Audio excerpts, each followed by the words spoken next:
Uh, Here I am with my trusty drawing pad. I always say if you want to be a creative worker and make paintings and things like that, draw every day, draw all the time.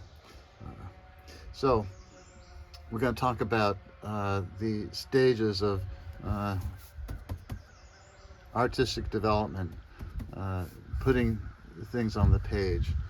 Children are pre-wired to want to touch the world, to want to see the world, to want to hear the world, to want to taste the world. We unfold from infancy into our ability to separate all our senses from one another. You come into the world and it's all one big glob of light and sensation and noise, and you begin to unfold and separate these things.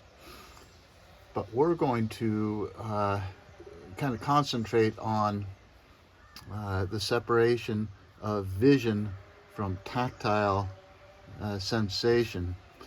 Our hands are set up to be able to develop grasp. Children, babies, begin to separate their vision and their sensation in a very specific way. When children are eating in the high chair and you have some mushy peas and it gets on, they like to mush it around, right? And somewhere, some adult will give a child some sort of a marker. Hopefully you don't give an infant one of these, but for the demonstration purposes, that's what we're going to do. All right, so you get this grasp and you're able to hold on to it, and you begin to make marks, and you're not thinking about it. It's all tactile. Doesn't matter what you do. And it also, you don't have a lot of control. Most of that beginning drawing is like this, and you're not selecting color. If anyone's selecting color, it's mom, because there's that and that, and just grasp what's there. Why not? Well, in my trusty notebook, the days go by, and you're scribbling like this, and suddenly you're beginning to see you can have a little control, and you can make different kinds of marks. And you're also beginning to learn language in a very basic way, naming things. Somewhere you learn, mom, mom, and you get the idea of this entity of mom. The first word I developed was cookie, I think. Anyways, so, because you're going like that, and you can have a full, complete shape, even though, and you develop that, you can say, that's mom, you name it, and you can go along. You can also begin to get a little more control. You just grab things in a different way, and you can begin to, just discover. And I'm much too controlled here for my demonstration purposes, and you still got this going on. You can begin to see some things developing, and you go along and you get a little better control of the grasp, and there's definitely brother, where why not just, that's a lot of control there. So yeah, and you know now that there are parts to this brother. You get there. And let's say 2 to 4 years old. This is going along, and you're also getting to do this because you have greater control, and you're beginning to hit the nail on the head. Hit the nail on the head, see that? Anyways, you've got some shapes. And when you have shapes, you can begin naming things, but you can also begin controlling these things, right? Oh, there we go. And yeah,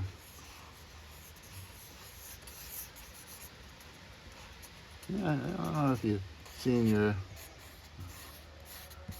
have a little more control, and you begin to learn that there are limbs, and so you can build rudimentary limbs, and you get much more control, and your grasp of the pen changes, and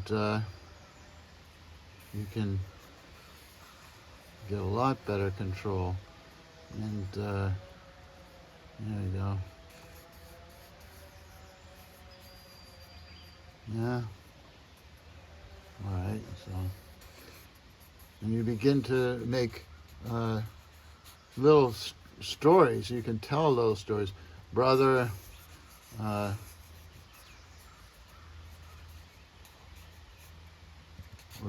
Papa, and Arfie the dog,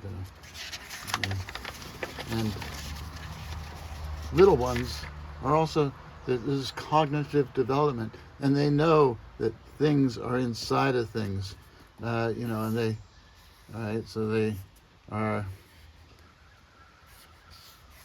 beginning to get houses, but they know there's a person inside, so they can draw mommy there inside the house.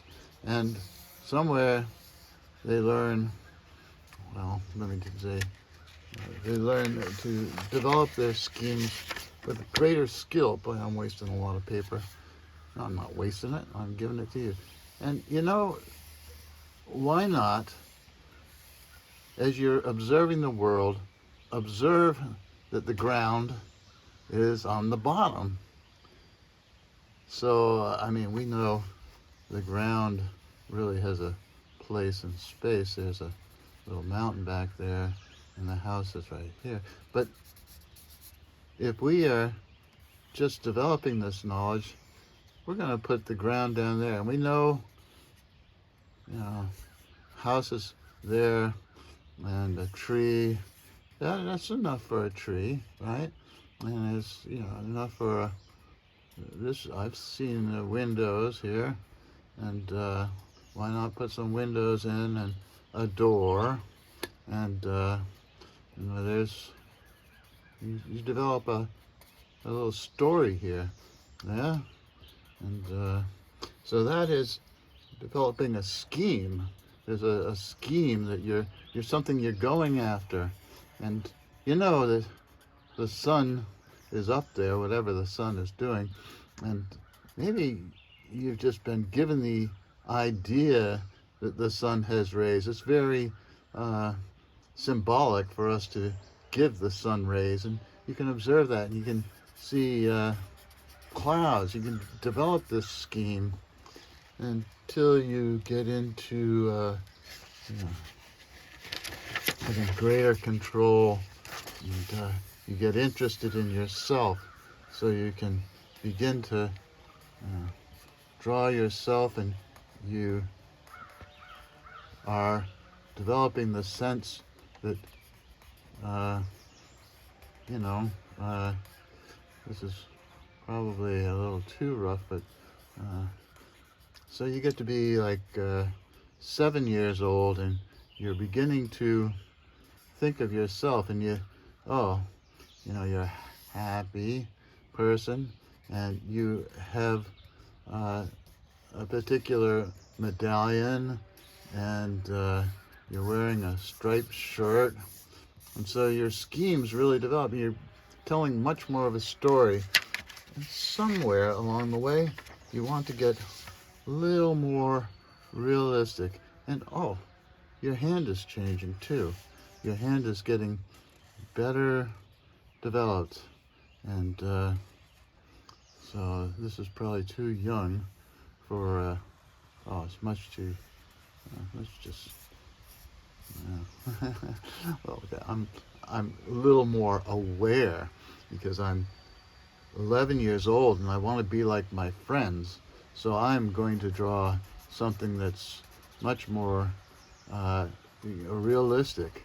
Oops, that's not realistic, but I know that I like to play soccer, right? So look, I got a little tighter control now. And so there's my soccer ball. And I know this soccer ball has these kind of shapes in it. And I know that I have language, and I can build language into my symbols, and I can get the proportions of the body a little clearer because I'm getting more realistic and I'm understanding more about the world. And I have basic skills in writing, so I can make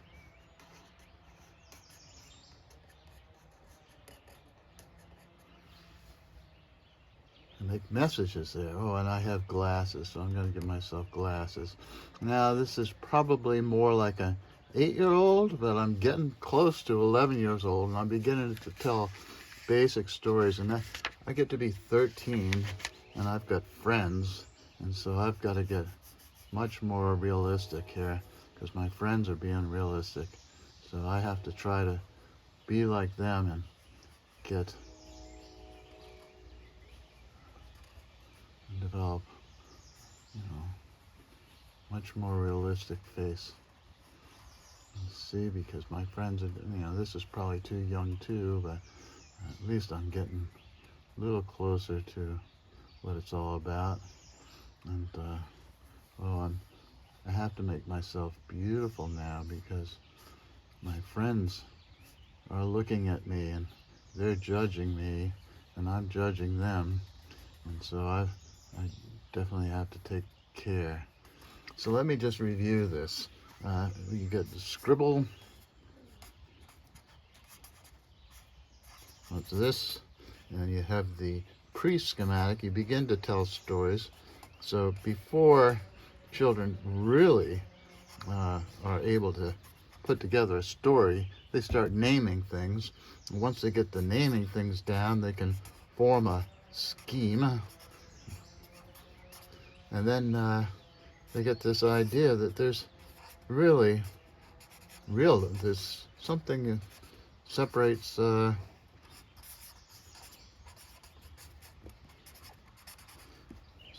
this symbolic world from realism. Then children want to get very real, so they're going to develop a world that tries to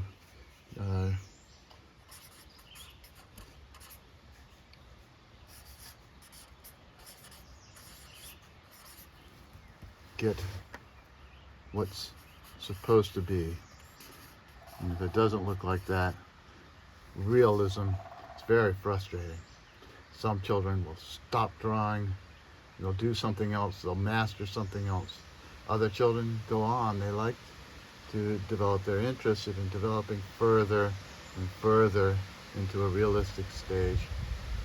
So we want to remember here that there's grasping, there's beginning of control and naming, there's much more control in putting those names together to tell a story. There's this recognition that there is a way that things are and they aren't. It's more than symbolic. And then there's becoming more adult and realizing the psychological nature of things and beginning to figure out where one belongs.